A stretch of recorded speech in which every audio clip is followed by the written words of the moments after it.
On the surface, Harrisonburg comes across as a sleepy Virginia University town. In 2016, it placed number 6 on Travel and Leisure's list of favorite towns in America.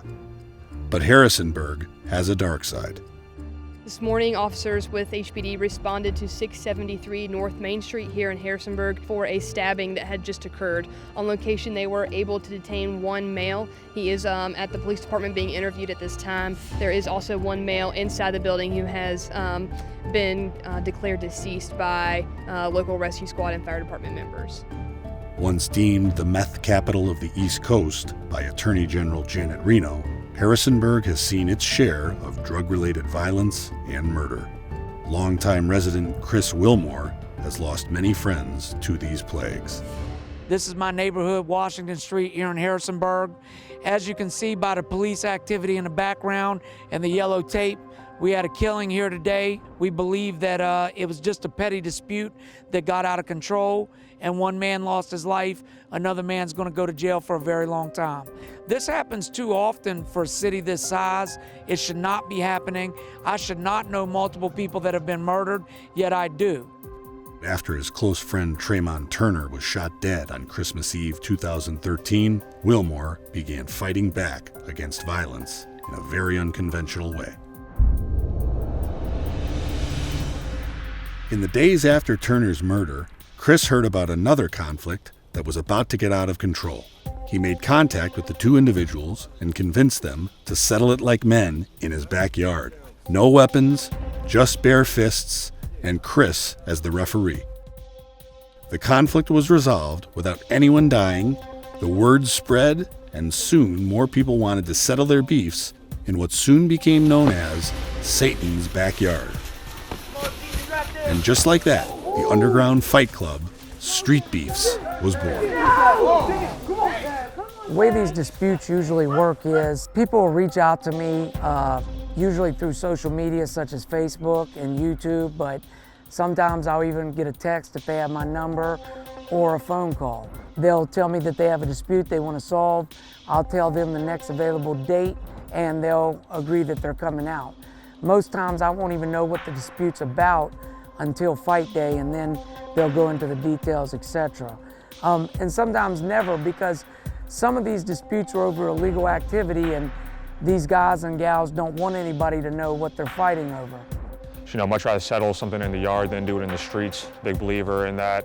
Just down here to, end this fight and see what I can do. I'm gonna come here today and do the best I can, and hopefully I can get a win. If not, then we can't win them all. But hey, we're gonna get it. Let's fight!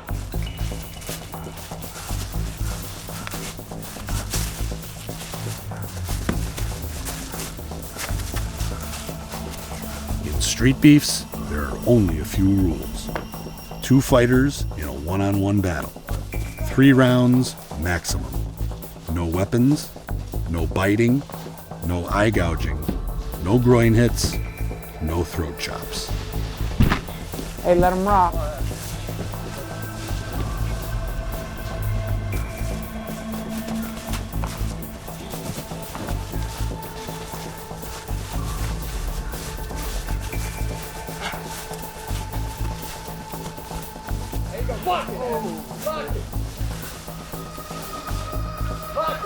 You got it locked. Tap. Let's go! Winner, let's tap out. When the ref calls the fight, the decision is final, and the beef is a thing of the past. They came in and solved their dispute like men. I was very proud of them. We helped our community by stopping a potential death or a potential crime and allowed them to come in here and do it legally and safe in Satan's backyard. The fighters may leave the yard alive, but there are plenty of injuries and bloodshed in this highly unorthodox form of conflict resolution. Hey, he's cut bad. Right.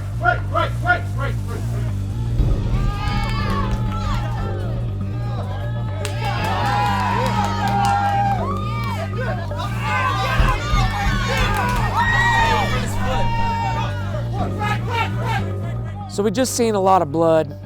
He's going to need stitches. It was a very deep cut, but he'll live. The real violence and risk involved seems to be the secret behind the success of street beefs. Because if you have the courage to step into Satan's backyard and fight it out, the street respects you for it. It doesn't even matter if you win or lose.